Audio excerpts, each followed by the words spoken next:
Good evening, everyone. I'd like to call our meeting to order. Could we all rise for the Pledge of Allegiance? I pledge allegiance to the flag of the United States of America and to the republic for which it stands, one nation, under God, indivisible, with liberty and justice for all. Amanda, will you call the roll? Trustee Messick. Here. Trustee Rocco is absent. Trustee Sheehan. Here. Trustee Casera. Here. Trustee Fatino. Here. Trustee Lautner is absent. President DeCipio. Here. Quorum is present, sir. Thank you, Amanda. First order of business is a presentation by Mary Jo Orska, Marketing and Outreach Coordinator for ComEd. I'd like to welcome Mary Jo and Jenny to our board meeting. Thank you for coming. I know you're eager to get started, so go ahead.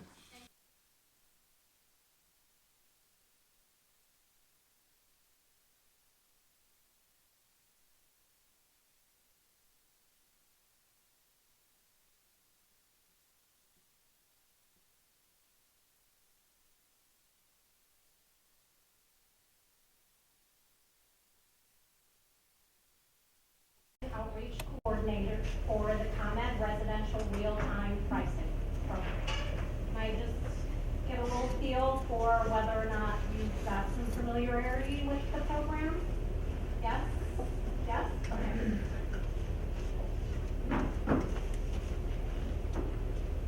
Sorry, I'm going too far here. Okay, first I want to say that even though I'm the Marketing and Outreach Program Coordinator for this program, I actually work for an organization called Elevate Energy. And Elevate Energy is a nonprofit, mission-based out of Chicago. And our mission is to promote smarter energy use for all. So we do things like energy efficiency buildings, regional energy planning, and this hourly pricing and smart grid education and programs. Because ComEd is not able to promote one rate plan over another of their own, they have a third-party administrator, which is Elevate Energy. Okay, so when we talk about electricity, we know there are many choices. Outside of the municipal aggregation contracts, residents have the choice of a retail electric supplier, or we call them RES, or ComEd. What most people aren't aware of is that ComEd offers two different rate plans.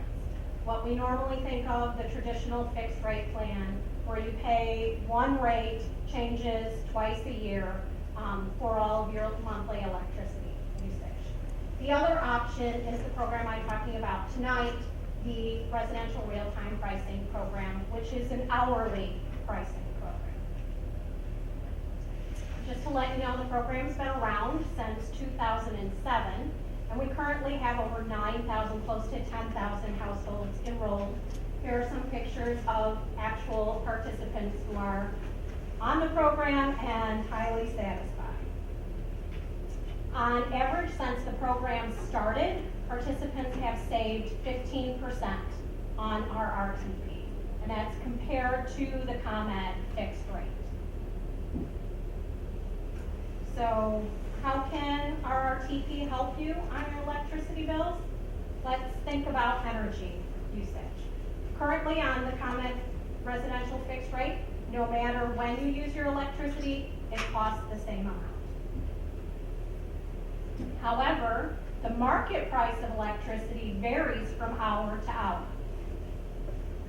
just like the squiggly line on this graph.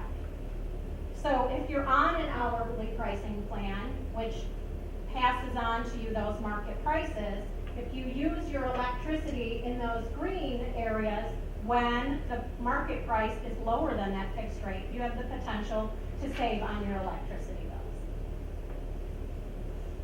This is just gives you an example because the prices are pretty much driven by demand. There's seasonal trends to the hourly prices. So you'll notice the gray line, the summer line, there's a peak in the afternoon hours. That's when all those people are coming home from work and those air conditioners are getting turned on. The fall, winter, and spring, has little peaks in the morning and afternoon when people are home using their larger appliances. So how do you get your energy usage to be in those low price hours? You shift your usage of major appliances, like your dishwasher.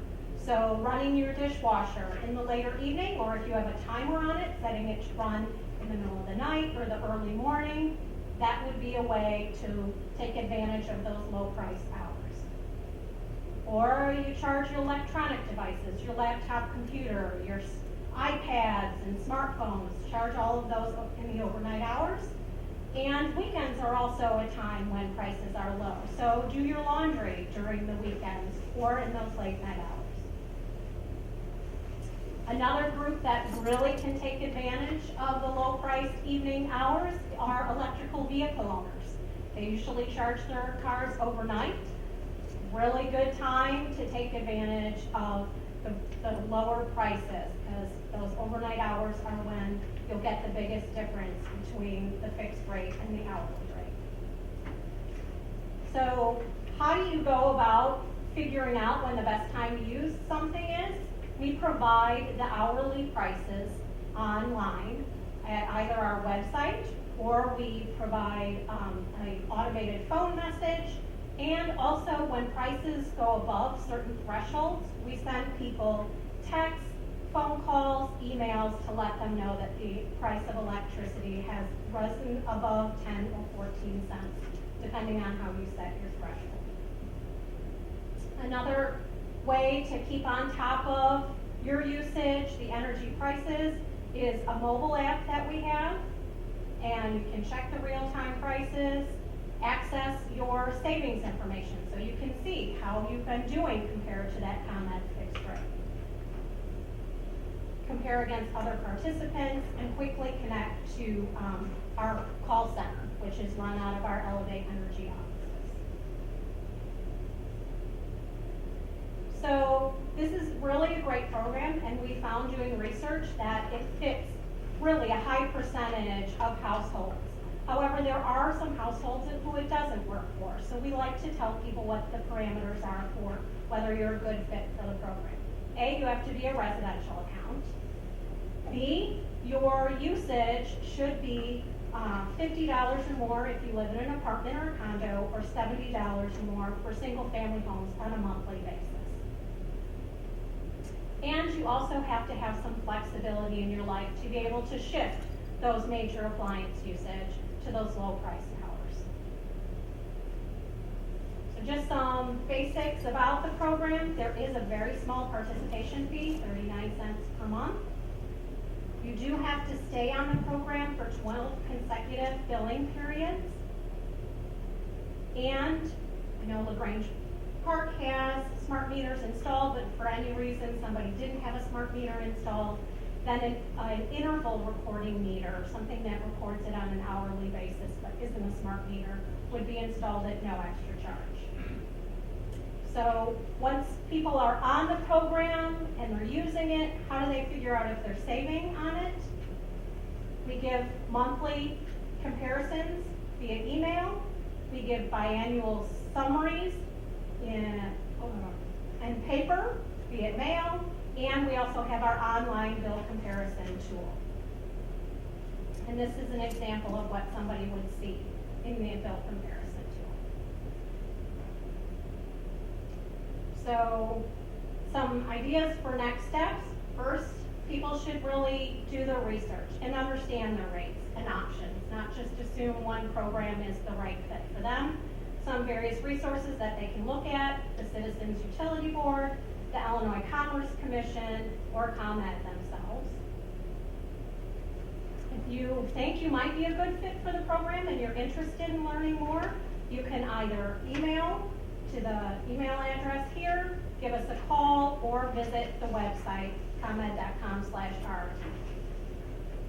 We can take enrollments either online or over the phone, or sometimes we do direct mailers where we'll send people paper forms and they can return those. So I'm presenting to you tonight, A, so that you understand more about the program, But also, if you think there are people in the community who you think could benefit from the program, we'd love if you would spread the word. Families, friends, neighbors, community organizations. We do have a refer a friend program where we offer incentives. So that's basically my presentation, but I'm happy to take any questions that you have. Thank you, Mary Jo. Any questions from the board? Trustee Rocco? Thank you, Mr. President. Yes, I have one question, because I just signed up for something today with ComEd, the efficiency program, where they're going to send emails, text to me, alert me, during peak hours. But is that more, explain the difference between that and this, please. Not a problem. ComEd offers a number of different programs. I think the one you're referring to is peak time savings. Does that ring a bell? It said efficiency, something maybe that. Okay. Well, a program like that, like peak time savings, they would let somebody know when there's a day of high demand and ask you to reduce your demand and give you some kind of reward for doing that. So if you reduced your demand on one of those really hot summer days, you would get, I think it's $5 each time that you do that. This is on a daily basis. So you are managing your electricity usage and costs using this hourly rate on a daily basis, not on just those high demand days that they're informing. I think you're right, because mine said until just peak times, so this is a daily. Yes. Thank you. Will there be a direct mailer, or will there be bill inserts with the ComEd bill to instruct residents that may not be seeing this tonight on TV? We have already sent out some direct mail materials to LaGrange Park. We are figuring out what the best methods of promoting the program are. At this point, we probably won't be sending out another mass marketing kind of email until October of the year, but we are always looking for those channels where we can communicate the message to residents, whichever way you think is best for your community. Thank you. Mr. President? Yes. Hi. Julia?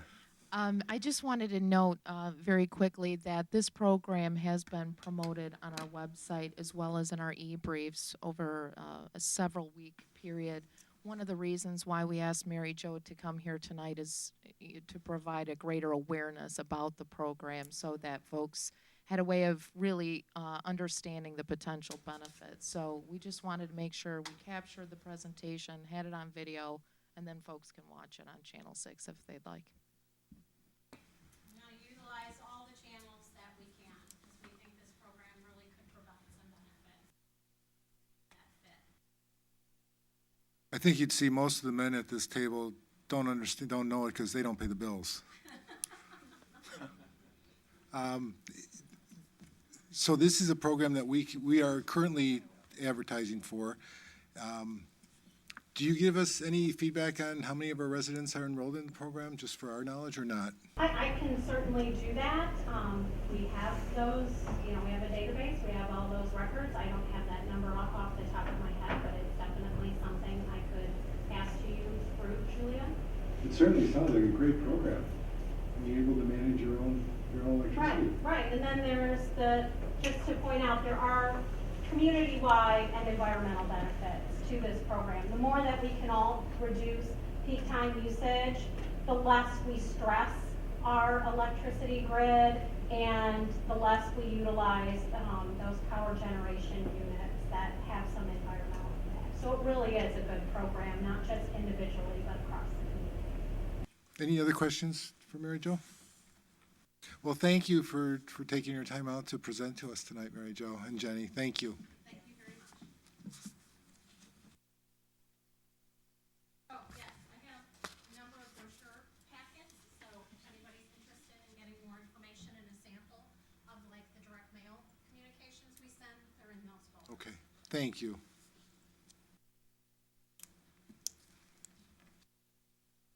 Okay, I would also like to introduce tonight, we have John Berry from McNaughton Development. Welcome, John. Thank you. Okay, moving on, public participation. Would anyone care to address the board? Okay, moving on, consent agenda. Amanda? The items on this evening's consent agenda are as follows. A, approval of minutes, Village Board meeting, November 25th, 2014. Village Board meeting, December 9th, 2014. Work session meeting, January 13th, 2015. Village Board executive session, January 13th, 2015. B, action, Kemen Avenue resurfacing. Motion to approve the local agency agreement for federal participation. 2, to approve the construction engineering services agreement for federal participation. And 3, to approve the MFT resolution and authorizing the execution of said documents. C, action, downspout disconnection ordinance amendment. Motion to approve an ordinance amending the Grange Park Municipal Code as amended regarding section 50.28, disconnection of downspouts from sanitary sewage system. D, action, motion to authorize the president and chairperson of the Finance Committee to sign the register for bills and authorize the treasurer and village clerk to sign checks in the payment of operating bills and salaries as itemized in the check registers.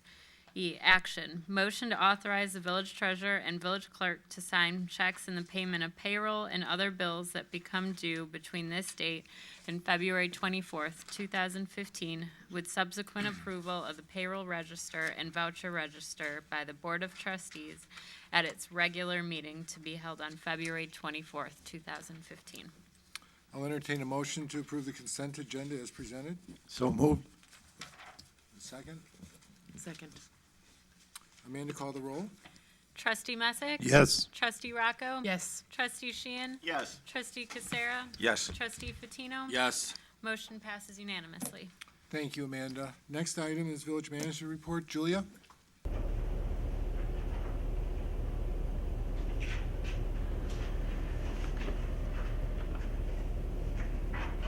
Thank you, Mr. President. I just want to check the audio. Good, David?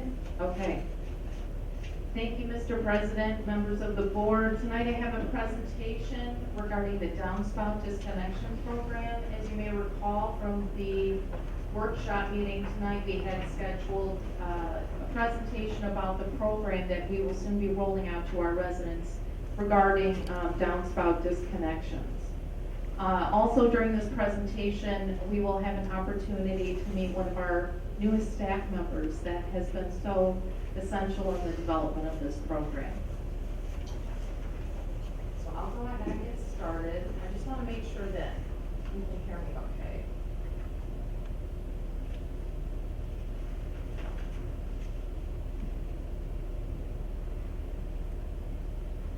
First, I'd like to start off the presentation by introducing folks to the downspout and explaining why disconnections are important. There's going to be a lot of information included in this PowerPoint presentation because this presentation is intended for residents, and this is something that we'll be uploading onto our website as an important resource for residents. The downspout itself is a pipe that carries rainwater from the roof down into the sewer system, in this case via a drain pipe connection. This downspout also can be connected to an elbow where the water is dispersed onto the lawn. It can also be connected to some piping that goes underground and just redistributes the water on other parts of the lawn.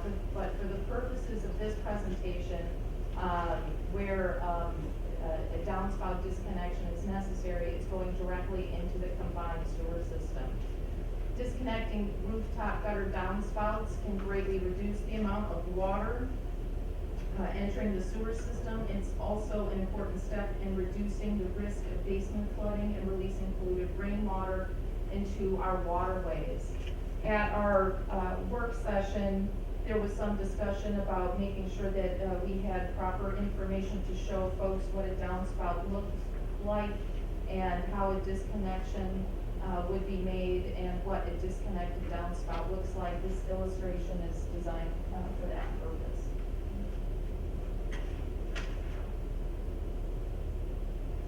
Some more information about why we should be disconnecting our downspouts. A bit of history.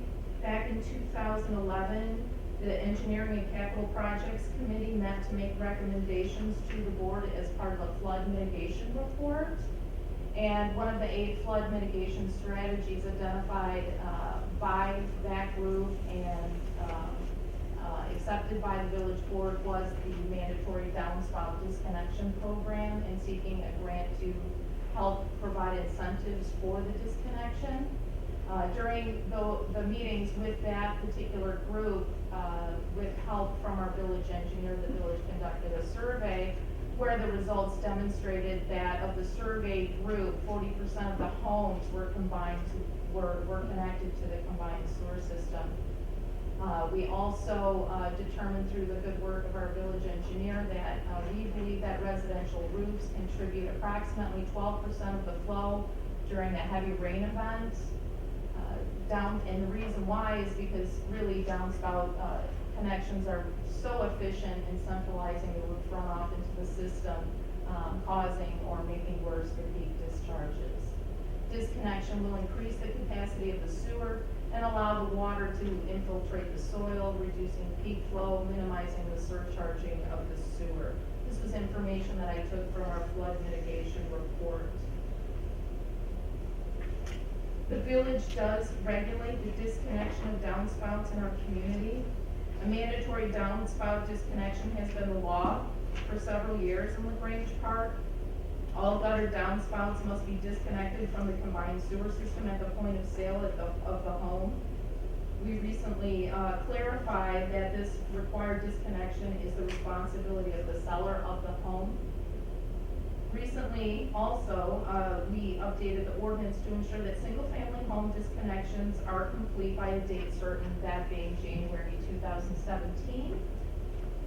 And there are exemptions that may be granted as part of this program. So the downspout disconnection assistance program that we're talking about tonight provides incentives in the form of reimbursements to help owners meet the deadline. So this is just a way of easing any burden in order to make sure that this disconnection is made in the next couple of years. This opportunity, the incentives for homeowners is really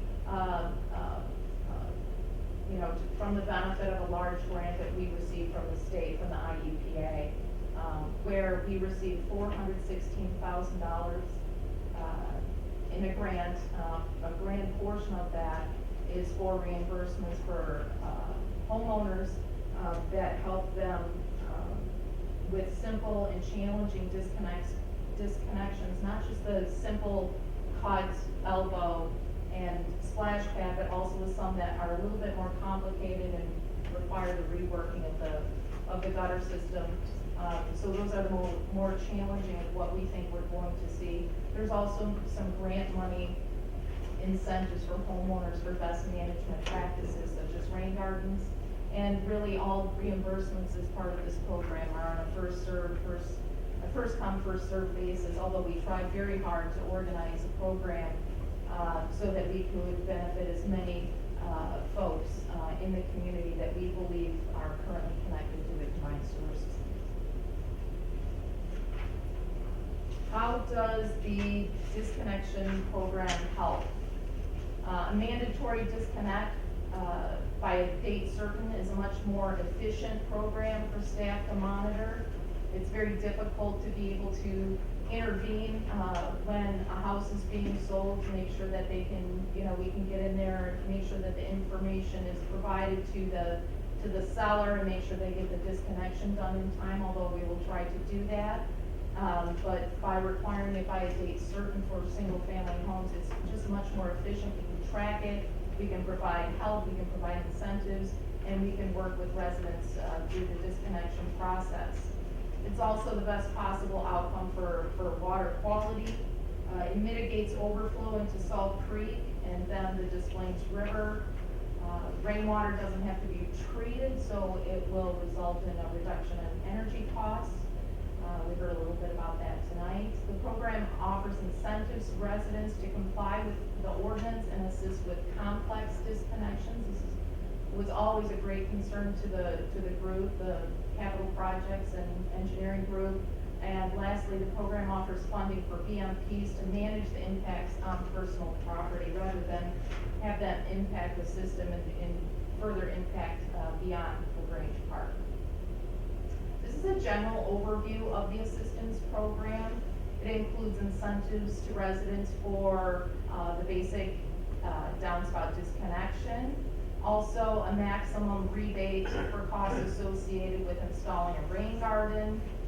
This additional rebate program is for qualified residents whose disconnection would result in overland pooling, so that their yard may already be taking on some water, some pooling or puddling, and they might be a great candidate for a rain garden.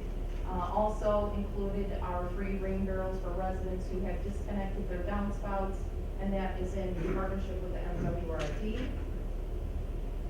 Eligibility. We talked a lot about this at the workshop meeting, trying to determine if there's an easy way to narrow in on the homes that we think need to get disconnected and who are eligible for the program. Generally speaking, all single-family homes with gutter downspouts that are connected to the combined sewer system are eligible. There's a couple of exceptions which we think really narrow down the eligibility pool. And those are the homes constructed in 2003 or later. That's because we've already, through the building permit process, verified that there is no connection. Also, homes located in an orange area on an eligibility map that we've created, they're not eligible because they're already currently served by a separate storm sewer. So that is that particular area on the map, and we will have this available on the website. And this particular area is generally Scottsdale, Stonegate, Deer Path, and the Finsbury, Huntington, Timber Lane, and Pine Tree Lane. So we think this will be helpful in letting folks know that, you know, if they don't fall within that area, then they're likely eligible as long as they evaluate their property and determine whether there's a direct connection. This is the assistance program in detail. This is how we have organized the funds that are available in the form of incentives to residents into 5 different programs. The first one is really for the simple disconnection. We call that the AB program. It's an AB program because we have 2 programs rolled into one. The only difference is that internally we need a way of distinguishing between Plan A and Plan B for purposes of funding. We have to manage our funds as well as manage the program. And Plan A is really for disconnection reimbursements under $50 and under, and Plan B is for $100 and under. So that's really just to assist with the administration of the program. There is also a rain barrel program that is going to require an application specific to the MWRD. And then there are 3 additional programs. Those all require program permits, and those are the more complex solutions for residents. Program or Plan C is the complex disconnection with a simple reroute, and that provides the reimbursement eligibility for materials and labor changes a little bit. We still continue to provide incentives at 100% for materials, labor at 75%. It requires a program permit completion as well as village approval, so we have to look at those pieces a little bit more closely. That is capped at $400 per household. And then Program D, which is much more complex, and the resident is in greater need of doing some pretty heavy work with their gutter systems. And we call that a complex disconnection and complex reroute. The materials are reimbursed at 90%, the labor at 70%. This is really to manage the funds in the best way possible to benefit as many homeowners as possible. And that is capped at $800 per household. So a pretty substantial benefit to homeowners that have some complex issues. And the last program or plan is Plan E, and that's all materials and labor capped at $400 per household for a rain garden or a bioswale. Bioswale is a different type of rain garden. Looked at these over many days and weeks and really couldn't find a substantial difference between the two. So we will consider bioswales as well as other storage solutions. So the process, from the village's perspective, this is the big picture. The plan is to roll out the program through education. We plan to roll out a survey for residents.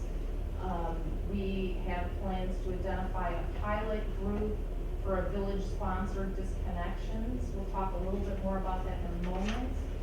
Letters to residents, workshops and how-tos, help volunteers. So if there are folks in the community that are interested in helping out other folks that may not be able to do the disconnection themselves or know how or be able. We have to provide regular reports to the state. This program is funded to the village as long as there is some measure of success in the program. So we have to get the disconnections, we have to push this program, and we have to get people excited about it and see some measure of people making disconnections throughout, because our program is constantly up for review by the state. That's how they designed this grant. This is just a reminder slide of the state grant requirements. We have to complete the program over a 2-year period. There are extensions that are possible, but I wouldn't count on it. We are planning on exercising this over a 2-year period. The state required that we consider new ordinance language, which we did in the village board pass this evening. It requires education and outreach. We had to provide a number of materials to educate residents about how to disconnect their downspouts, how to build a rain garden, what the specifications are. We had to produce all of those materials and submit them to the state for review. That has been done, and we have received those comments back.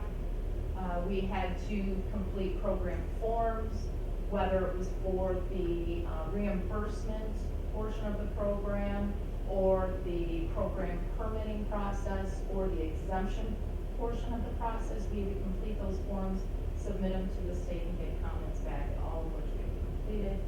And we also have to do compliance checks, and we have to prepare a final report for the state.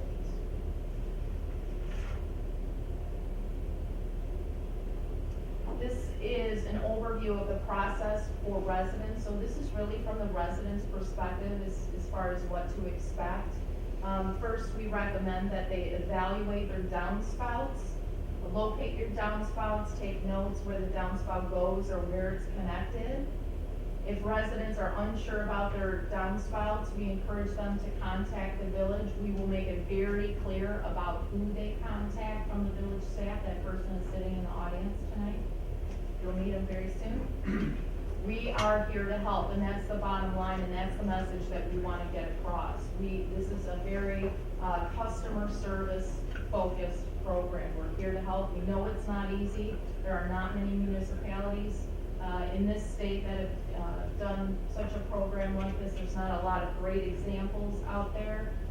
Certainly this is one of the few programs, downspout disconnection programs, that even provide an incentive to residents for doing so. We are going to be putting together a pilot program where we come out and do the disconnection as part of a pilot so that we can understand the potential issues that are out there. So we are recommending to our residents, if you're a senior or disabled homeowner, contact the village and consider participation in the pilot program. We want to get as many disconnections. We're hoping to get 20 disconnections done by village staff and work with the resident on compliance of that. Also, we are encouraging residents to respond to the survey. We've created an online survey through SurveyMonkey. It's done. We have one little tiny adjustment that we want to make. We will also be putting together a paper survey as well. The information that's gathered will really help us identify, really benefit us in terms of administering the program, but also will help us understand where the work needs to be done and any trends that can be seen, where to follow up. It will also help us with reporting to the state because they will require detailed reports. We encourage folks to attend a workshop to learn how to disconnect. While we will put together a presentation that's available online. We will have links to YouTube videos about how to do the disconnection. There's a couple of great ones out there. The City of Toronto, the City of Portland, Oregon also has a great disconnection video. We will do our own. So we encourage folks to attend that. We'll have samples with us, presentation, and a demonstration. We think that will help out. And then disconnect your downspouts, a simple disconnection under $100 simply requires a reimbursement form. Save your receipts, they are required. A more complex disconnection will require a program permit application, and those folks are encouraged to contact the village to help with that. And then you'll receive your incentive in the form of a reimbursement.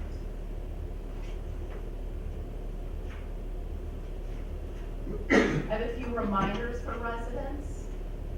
Incentives are first come and first served, although we try to build a program that would benefit as many connected single-family homes that are out there. You never quite know what is out there in the community, so we're trying to stretch every dollar and benefit as many folks as we can. We encourage folks, don't wait to participate.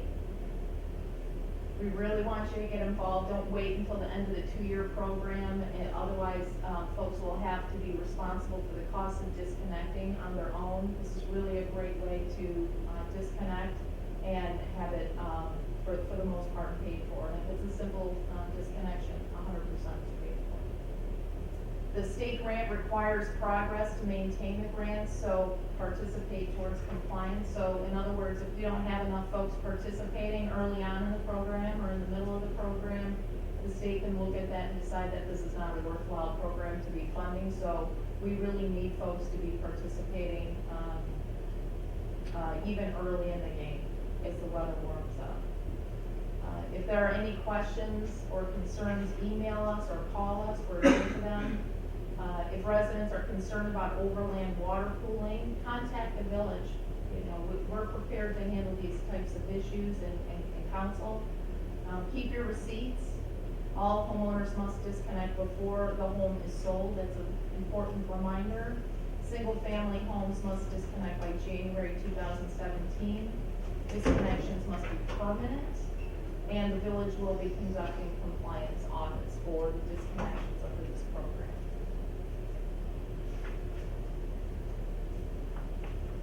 We have a number of resources that are available to residents as part of this program, and we think that they're excellent. We have village staff to assist with the reimbursement or assist with questions related to their downspouts.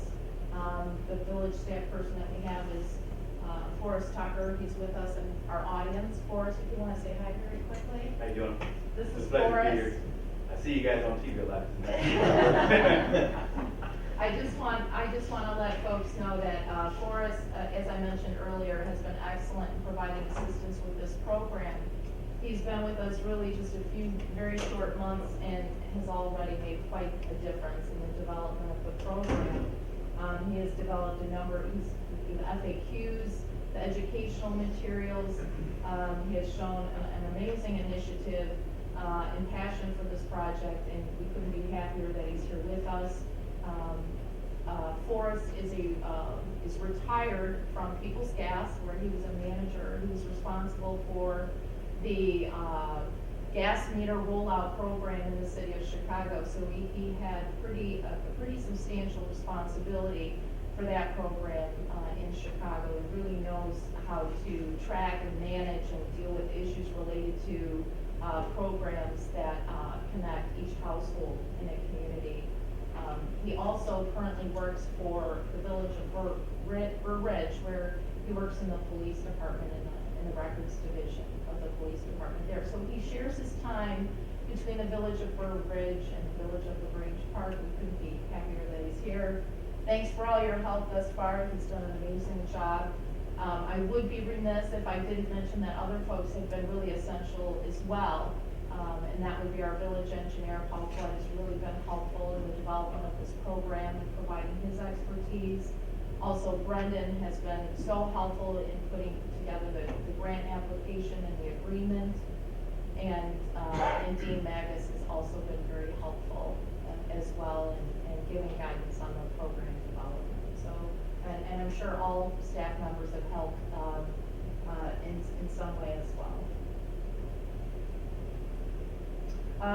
Some of the resources that are available for our residents, aside from Forrest, because he can't be at all places at the same time, we have identified and created a number of documents and video links which will be available at the website. We have very detailed materials and how-tos for disconnections, rain barrels, and rain gardens. We have, I think, a 4-page FAQ document that will be available online and by request to residents. Forrest has developed a product and purchasing guide, which will be available online and by request. So, in order to really understand what a resident has to go through to comply with the disconnection, Forrest has gone out to 3 different stores in the area: Ace Hardware, Home Depot, and Menards that are outside. Home Depot and Menards being outside of our community, Ace Hardware being in our community, and has come up with an inventory of products, along with the costs associated with those products for residents to reference as they make their disconnection. He's put together this type of catalog and it will be available online for residents.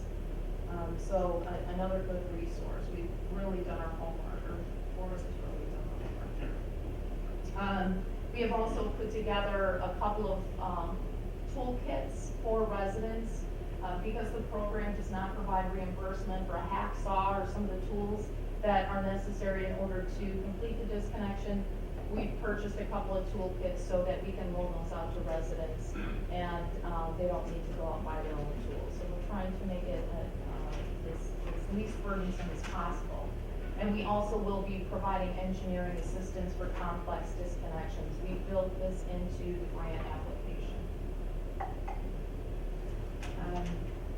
I wanted to make sure that we touched upon some of the program challenges. There will be challenges to this program, and some of these you've already seen in a previous presentation. We will hear from residents regarding their concern of overland standing water after a rain event, and concerns that a disconnection may further that.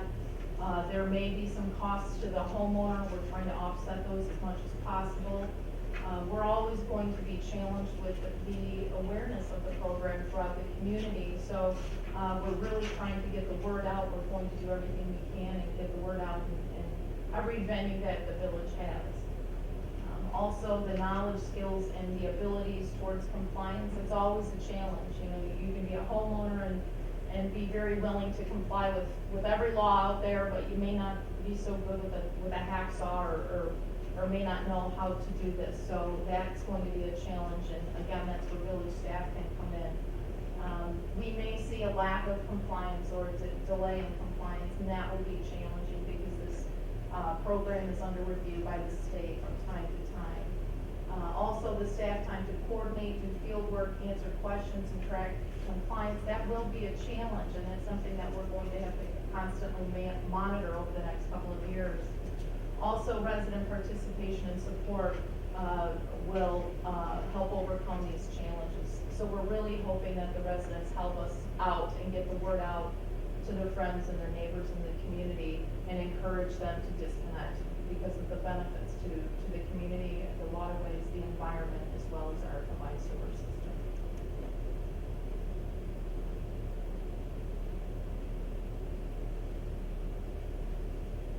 How are we going to meet the challenges? An effective communications plan. We've known that all along. Also, we're working to provide village resources to answer questions and assist. It was very important that we have a staff person that was dedicated solely for this purpose because we know how challenging it can be, and it really has made a difference. The program provides for incentives to make compliance manageable. Workshop and other materials will help residents as far as how do I do this? How am I going to make this happen? Also, the pilot program for residents where we actually come on site and either assist or do the work ourselves. That will help as well. We'll try and document that and make sure that the word gets out so that we're further promoting the program. And also hire a part-time employee in the building department. And you met Forrest. Okay, here's our summary page. Downspout disconnection assistance program will be an effective measure for mitigating pollutants in our waterways. reducing the discharge of large volume of rooftop water into our sewers, leading to increased sewer capacity, and as well as the reduction of incidents of sewer backups for our residents. It will also ease the impacts of compliance for residents. This program will help by not making it a financial burden. They can be in compliance with our ordinance. And also by introducing effective BMPs, best management practices, to some homeowners to mitigate overland water on their own property.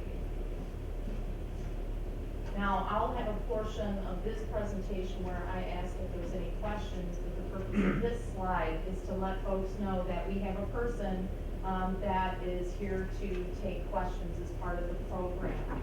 So Forrest information is here. We are encouraging residents to contact him with any questions.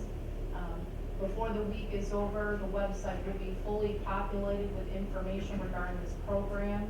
We hope to get the survey rolled out in the next 5 or 6 business days. We're almost there. If we can do it sooner, we will. So we anticipate that we will get some questions. We've already received some questions. For now, we encourage folks, keep your receipts, contact the village with any questions that you have. And our absolute next steps, I talked about some of them. We will also be looking for folks who are interested in participating in the pilot program. We're going to be coordinating some weekend workshops, and also we have a few forms that we need to update with some comments back from the state. And that completes the presentation, unless there's any questions from the board. It's a lot of information, I understand that. We've been working on this for a plan. Since 2011. Any questions for Julia? Trustee Sheehan? I'm sorry. Trustee Rocco? I was just going to say thank you for all the time and effort that you've put into this program. I think it's an excellent program, and I will be calling Forrest to ask if my downspout is one that I think does connect to the combined sewer, so I'll be calling. Thank you. Trustee Sheehan? Thank you, Mr. President. I just have a couple concerns from neighbors around the house that have approached me, and maybe Mr. Tucker can answer for the people listening, because obvious this is going to happen. I took it upon myself a few years back at my house. I have a bi-level I had 4 downspouts around all 4 corners of the house. Rerouted, everything comes off the front. It's a good idea. The neighbors are concerned, though, creating hardships. The front and the back are going to be fine, but when they go to disconnect the ones on, say, the sides, and there's not much room in between the houses, it's not going to be a matter of simply just cutting with a hacksaw and putting a 90, because you don't want to create a hardship and run water to your neighbor's side, which could cause flooding. So if that was brought to you for our audience, how would you approach that?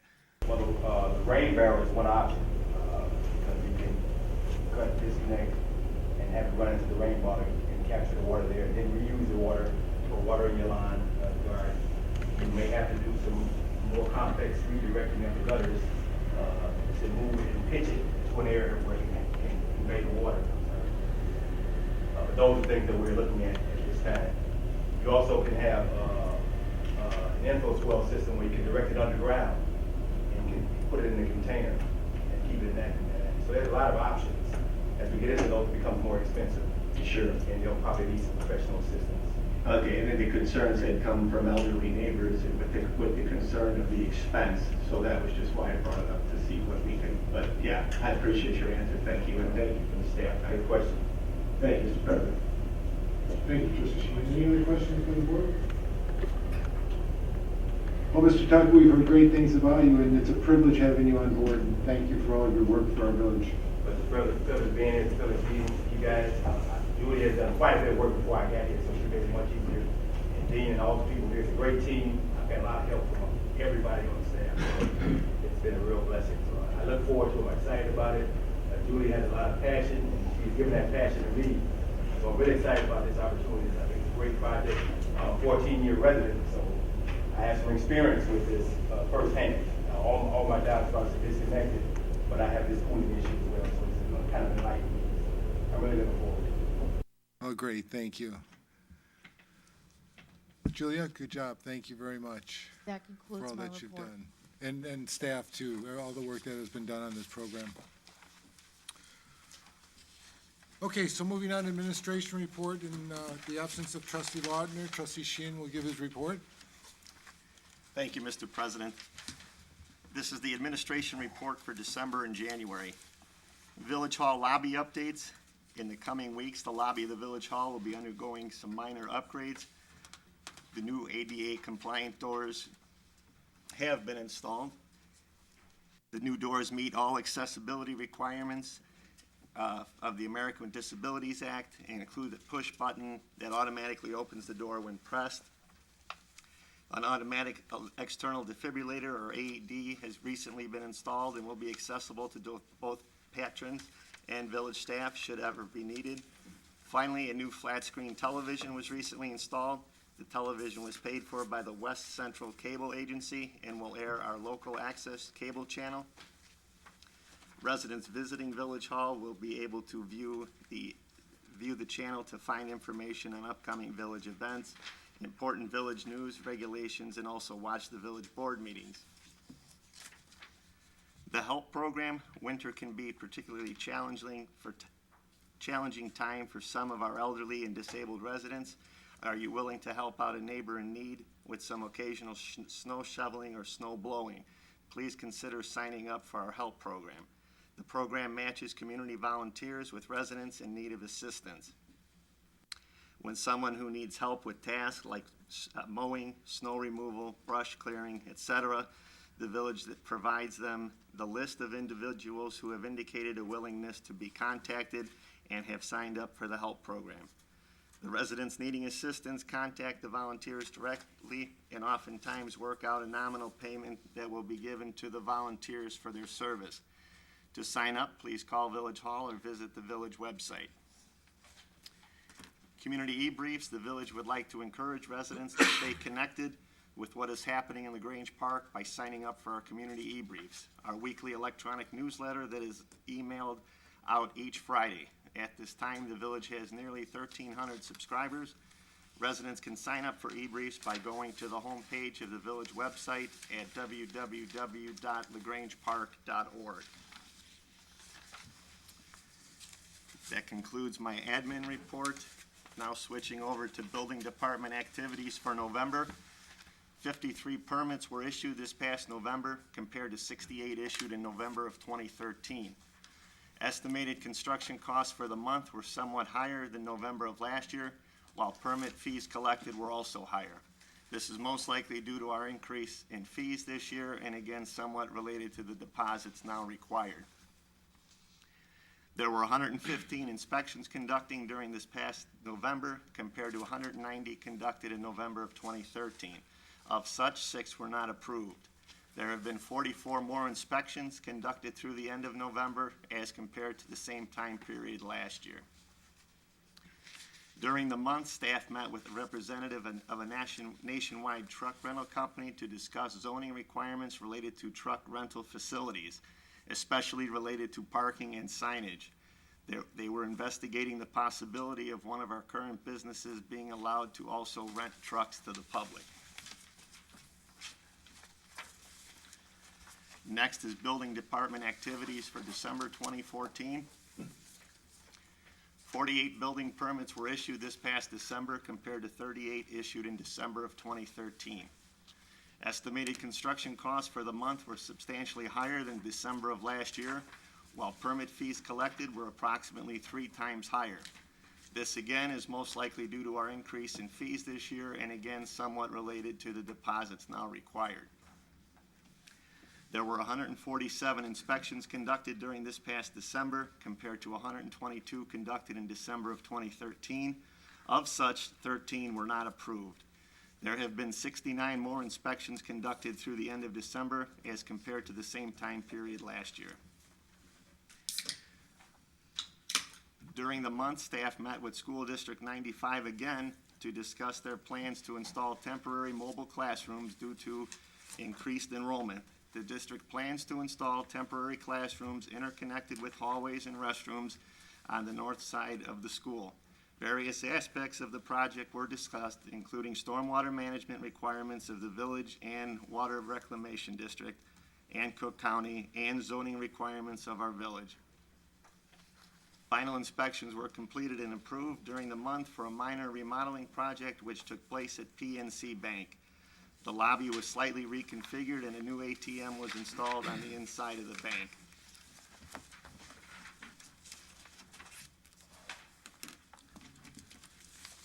Now, Mr. President, I have the bill of sale for Heatherdale subdivision.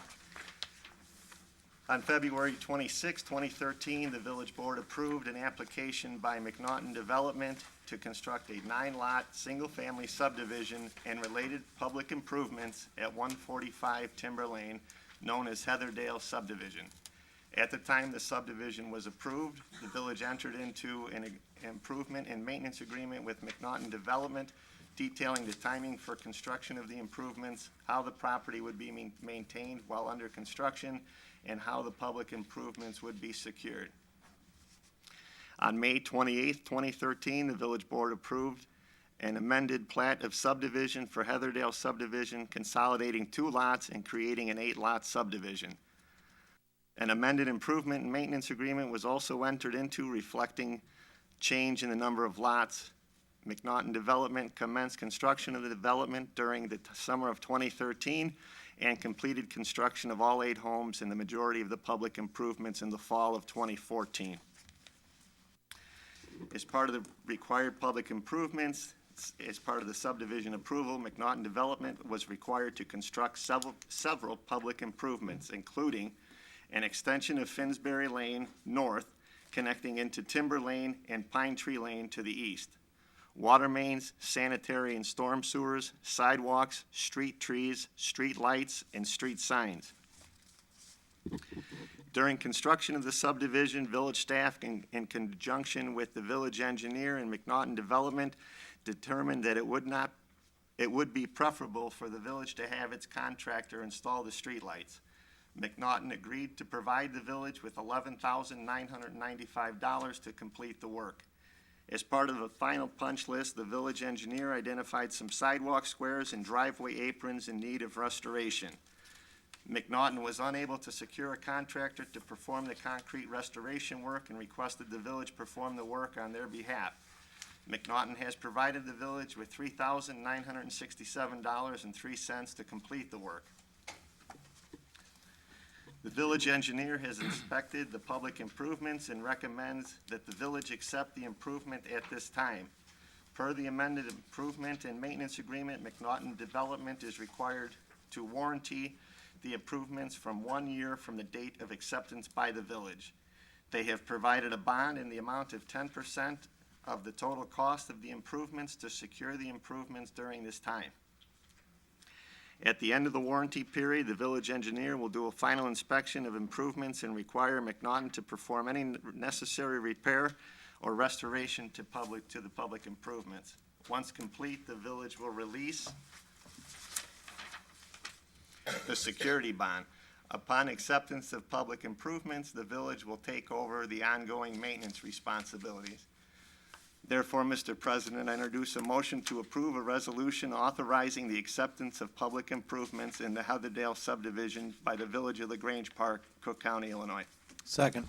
We have a motion and a second. Discussion. Trustee Sheehan? Thank you, Mr. President. It's hard to believe it's been 2 years that it was a farm lot. Now there's 8 beautiful homes on there. It's a welcome addition to our community. I think it's been a pretty good partnership between the village and McNaughton. And I see no reason why we shouldn't pass this tonight. Any other comments from the board? Trustee Rocco? Thank you, Mr. President. I just, one question, and I'm sure it's fine, with the resolution, now there's a warranty for a year. Does that muddle it up? Is it necessary to put that in the resolution about the warranty, or does that muddle up the resolution? I mean, that warranty is still there for a year. Yeah, the warranty is part of the improvement and maintenance agreement, but I think it's an important part of the resolution because the warranty starts from the date of the resolution. So it's important to tag that 1-year commencement date as tonight. Okay. Does the resolution mention the warranty period, or you're saying that that's in the maintenance agreement, so therefore it's tied in as long? It's in the maintenance agreement, it's important to set the start date. Right, the ordinance references the applicable agreements and village regulations, so by reference, it incorporates the improvement and maintenance agreement. Okay. Oh, subject to all the rules and regulations, is that where the reference? Rules, regulations, agreements, Rules and and contracts. regulations? Okay. All right, thank you very much. Thank you, Mr. President. Any other comments? Contracts. I would just like to make two. Mr. Berry, if you could take back to McNaughton our gratitude for their work in developing a portion of our community and the quality of work that was done. Thank you. And I think one person needs special attention here. Someone has gone above and beyond their role as our assistant village manager here with working with Mr. Berry and the McNaughtons. And Emily, you deserve our gratitude for all the hard work and your expertise and professionalism and making sure and looking after our village and making sure that things run well. So thank you. Amanda, call the roll. Trustee Messick? Yes. Trustee Rocco? Yes. Trustee Sheehan? Yes. Trustee Casera? Yes. Trustee Fatino? Yes. Motion passes unanimously. And that concludes my reports, Mr. President. Thank you, Trustee Sheehan. Thank you, John. Thank you.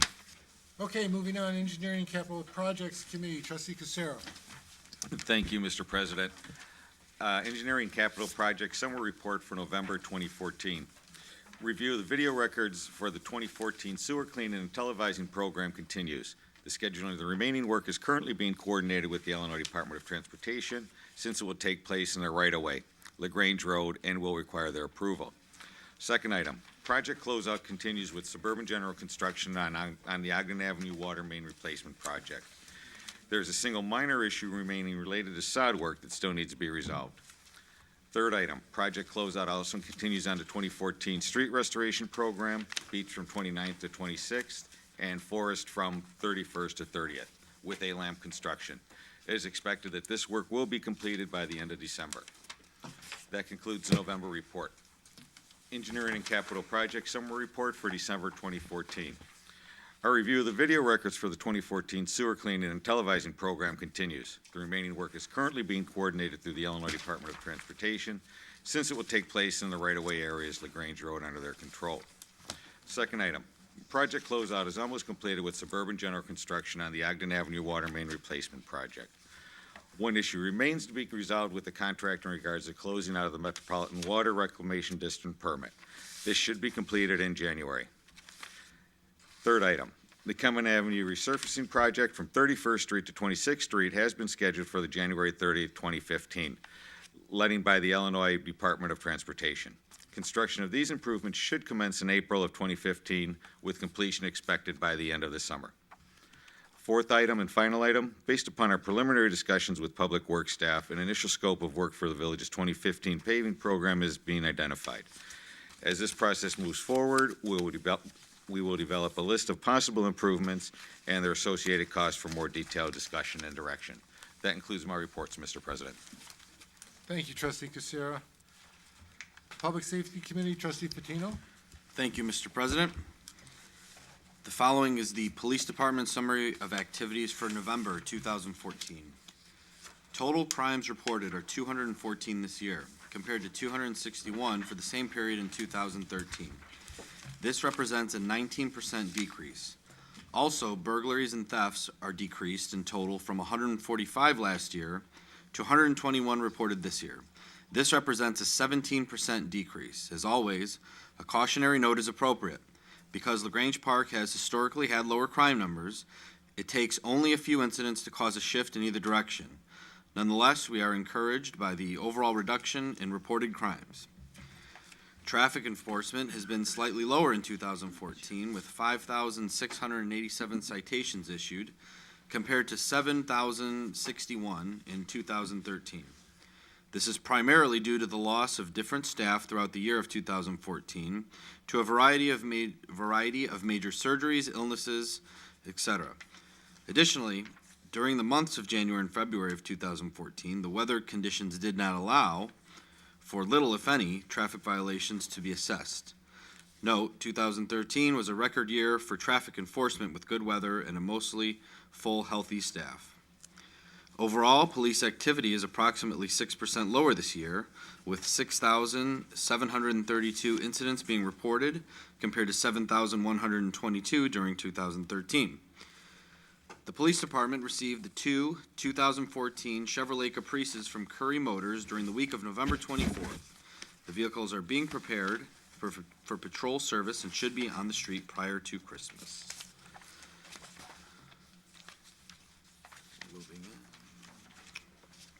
Moving on to the fire department activities for November 2014.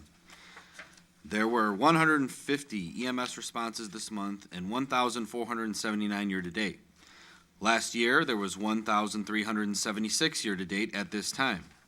There were 32 fire rescue incidents this month and 463 year-to-date. Last year, there were 423 year-to-date at this time. During the month, personnel participated in a guest reading program at St. Louis de Marillac School and provided a program on uniforms and personnel protective equipment to Cub Scouts Pac 39, who met at First Baptist Church in Grange. Personnel also assisted with the send-off rally for the Nazareth Academy football team leaving for the state championship game. On November 5th, EMS personnel conducted a community CPR class in conjunction with the Community Park District. 10 residents received CPR and AED training.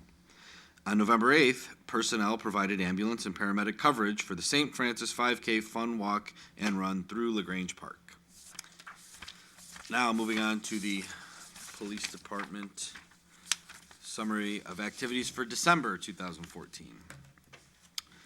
The grand total of 237 crime incidents were reported to the LaGrange Park Police Department during 2014. In 2013, 279 crimes were reported. This represents an 18% decline from last year. Total traffic enforcement decreased by 23% in 2014, with 6,083 total citations issued compared to 7,500 during the previous year. The difference is based on severe weather conditions during the year and a total of 6 different full-time staff, which were off duty for an extended period of leave throughout the year. Additionally, the 2013 total was a record year for total citations in the police department. Overall, police activity during 2014 decreased by 6% for the year, with 7,137 total incidents compared to 7,546 during 2013. New probationary police officer Guadalupe Gonzalez is continuing to positively progress in the field training program, with completion of the program planned for early March of 2015.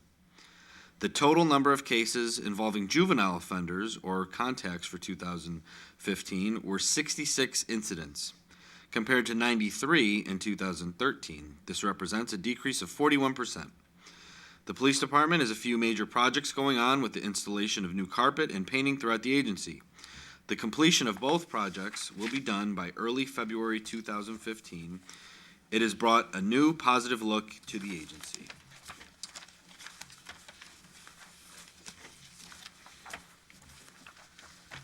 And lastly, the fire department activities for December 2014. There were 173 EMS responses this month and 1,652 year-to-date. Last year, there were 1,520 year-to-date at this time. There were 33 fire rescue incidents this month and 496 year-to-date. Last year, there were 471 year-to-date at this time. Early in the week, grant applications were completely and submitted to FEMA for the Federal Assistance to Firefighter Grant Program. We have again applied for a grant for a new ladder truck along with other equipment. During the month, we met with School District 95 to assist in reviewing their crisis response plan. During the month, our Fire Station Number 1, day room, and watch office were painted, with some very minor remodeling taking place. All of the work was completed by our own employees, with most of it done by contract paramedic firefighter John Dietrich, who completed most of it on his regular shift days. Personnel participated in the annual Holiday in the Park event at Community Park District. We delivered Santa on one of our engines, distributed fire safety information, and provided a holiday fire safety demonstration. think, Mr. President, I'd just like to say what a great job our fire department and police department have done in the year of 2014, and I know they'll continue that. So this concludes my report. Thank you, trustee Fatino. Moving on, Public Works Committee, trustee Messick. Thank you, Mr. President. First, we have monthly report for November of 2014. On Public Works operations, there was leaf pickup during the entire month, totaling a little over 1,500 cubic yards. The street sweeper cleaned 214 miles during the 72 hours and picked up 115 yards of debris following the leaf route. 92 hours were spent on the maintenance of the Public Works equipment and vehicles, 7 hours on building and ground maintenance around the Public Works facility, Village Hall, and along 31st Street. Work orders completed with crews, removing roadkill, removing graffiti from a sign, picking up debris in the street, parkway repairs, and individual brush pickup requests. There were multiple Public Works, police, and fire vehicles repaired by the mechanic maintenance. And Water Department operations were 35,300,000 gallons of water were purchased from Brookfield North Riverside Water Commission. 1,477 water meters were read in Section 2, 52 monthly accounts and 26 final meter readings were taken. Various inspections, appointments, and service calls were performed. 15 water bacterial samples were taken and all passed. 45 utility locations were identified prior to excavations. 1 6-inch water main repaired, 2 service lines repaired, and there were 2 buffalo box repairs. And that brings us to monthly report for December of 2014. Leaf pickup was completed during that month. 188 hours spent collecting the leaves. The street sweeper cleaned 107 miles and picked up 68 yards of debris, again following the leaf pickup route.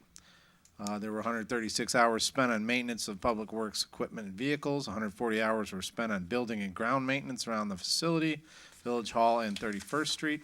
92 hours spent filling various potholes with approximately 13 tons of asphalt. Several tons of asphalt was also used to make street repairs where water main excavations had taken place. Work orders were completed with the crews moving roadkill, sign replacement, picking up debris in the street, and individual brush pickup requests. Again, there was maintenance on various vehicles from our 3 departments.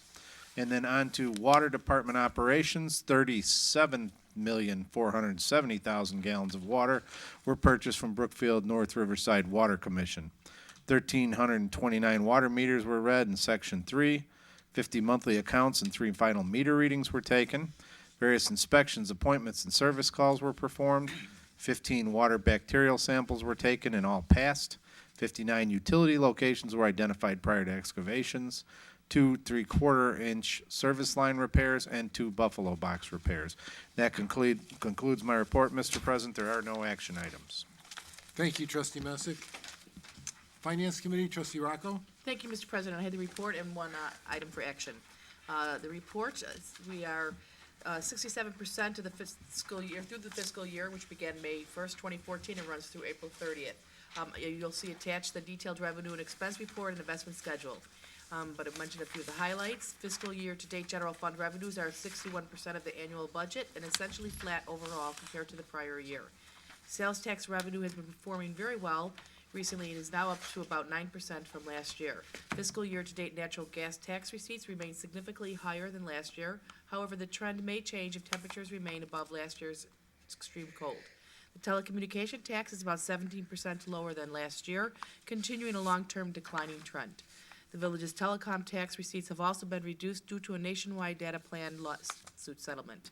Permit revenue is up about 14% from last year, reflecting strong remodeling and repair activity. Intergovernmental revenue remains slightly lower than the prior year. The small upward trend for the income tax for the past several months has shifted downward, and the IML has revised their fiscal year-end estimate from a 0.06% increase to a decrease of 0.5%. Fine revenue is up about 15% lower than the prior year, yet still within its budget expectation. Fiscal year-to-date, general fund expenditures are within budget expectations at 65% of the annual budget and about $1.53 million above last year. Most of the increase is due to the approximately $1.2 million budgeted transfer of cash reserves to the Capital Projects Fund. The remaining increase is primarily due to a timing difference of the recording of the police pension contribution. We have recorded about half of the budgeted $760,000 police pension contribution for this year. Excluding the noted transfer and timing difference, general fund expenditures are approximately $235,000, or about 5.7% above last year at this time. All departments are within their expected fiscal year-to-date budgets. Public work expenditures are higher than last year due primarily to increased tree trimming, landscaping, and street materials. That concludes my report, and for the action item. It has to do with the sales tax information agreement, and the purpose of it is to authorize an agreement with the Illinois Department of Revenue to provide the village with sales tax information. For background, the Illinois legislature recently passed Public Act 98-1058, which allows municipalities to receive detailed tax information from the Illinois Department of Revenue. The village may now request the Illinois Department of Revenue to provide electronic data that includes the amount of sales tax distributed to the village from individual businesses. The data will assist with understanding trends in this important revenue source, as well as help with correcting possible errors. The taxpayer data is considered confidential information. As such, the village must agree to keep the information secured and accessible to a limited number of authorized individual designated by the village president. The staff recommends the village board approve this attached resolution authorizing the agreement with the Illinois Department of Revenue. I move to approve a resolution authorizing a reciprocal agreement on exchange of information between the Village of LaGrange Park and the Illinois Department of Revenue. Second. We have a motion and a second. Discussion. Trustee Rocco? Mr. President, you'll see there's attached a reciprocal agreement on the exchange of information between the Village of LaGrange Park and the Illinois Department of Revenue. It makes sense for us to sign this so we can obtain this information, and of course, we want to maintain the confidentiality that the Illinois Department of Revenue wants us to keep, so sure, we have no problem maintaining that agreement. Thank you, Trustee Rocco. Any other comments from the board? Amanda, call the roll. Trustee Messick? Yes. Trustee Rocco? Yes. Trustee Sheehan? Yes. Trustee Casera? Yes. Trustee Fatino? Yes. Motion passes unanimously. And that concludes my report. Thank you, Mr. President. Thank you, Trustee Rocco. Moving on to other reports. Village Clerk, No report, Mr. President. Village Treasurer, No report, Mr. President. Village Engineer, No report, Mr. President. Village Attorney. No report, Mr. President. Motion to approve committee and collectors reports as presented. So moved.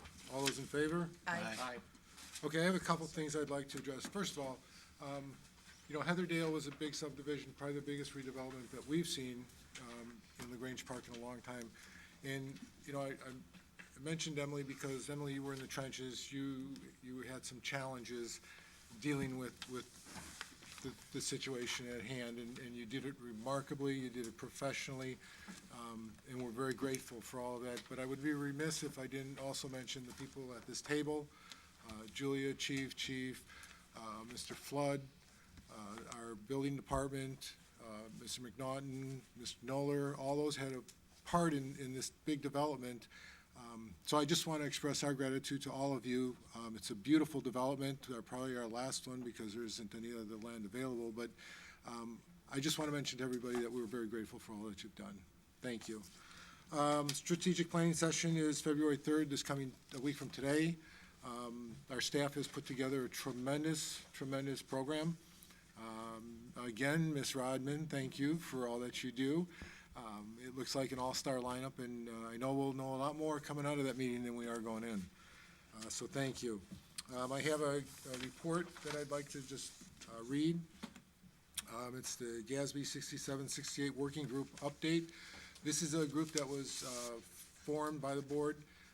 Our representatives on this group is Trustee Rocco and Trustee Fatino, and then our Mr. Noller, our own Mr. Noller, who's the chairman of this committee and is doing a wonderful job.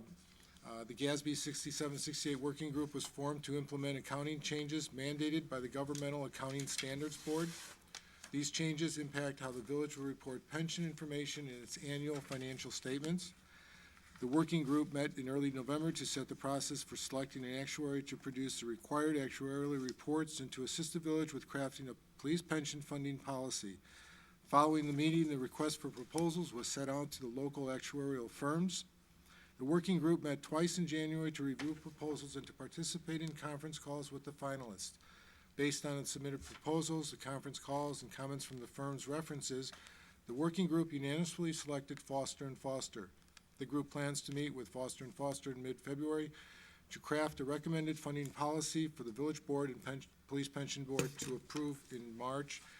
And also, our village treasurer was involved in that. Chad, so thank you for all that you guys do, and we look forward to reports coming down the road.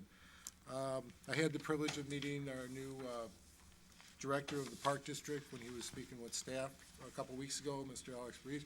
I encourage the board to stop in at the Park District and introduce yourselves to our new director. Sheriff's Award, we had some individuals that we've invited tonight. Unfortunately, they were not able to come. We have 4 selected from our community that received this award. The award is given to Cook County High School students who have volunteered 100 or more hours of service to their community. And I think it's worthy to note that our 4 recipients were Kyra Hampton, Priscilla Gonzalez, Emerald Wheatley Johnson, and Isabel Daniel. Congratulations to those young ladies, and thank you for representing our village so well. The last thing I have is Nazareth Academy football team. I've talked with Brendan and Julia. The signs are being manufactured at this point. We will have them in hand soon, and I've invited representatives from the football team to come to our February 24th meeting so that we can officially present them with the signs that will be at the entrances to our community. At that, any public participation? Seeing none, any new business? Seeing none, move to a motion to move into executive session. I make a motion we convene to executive session for the purpose of discussing personnel in accordance with 5 ILCS 120/2C1, not to reconvene until our next scheduled work session on February 10th. Second. We have a motion and a second. Amanda, call the roll. Trustee Metzig? Yes. Trustee Rocco? Yes. Trustee Sheehan? Yes. Trustee Casera? Yes. Trustee Fatino? Yes. Motion passes unanimously.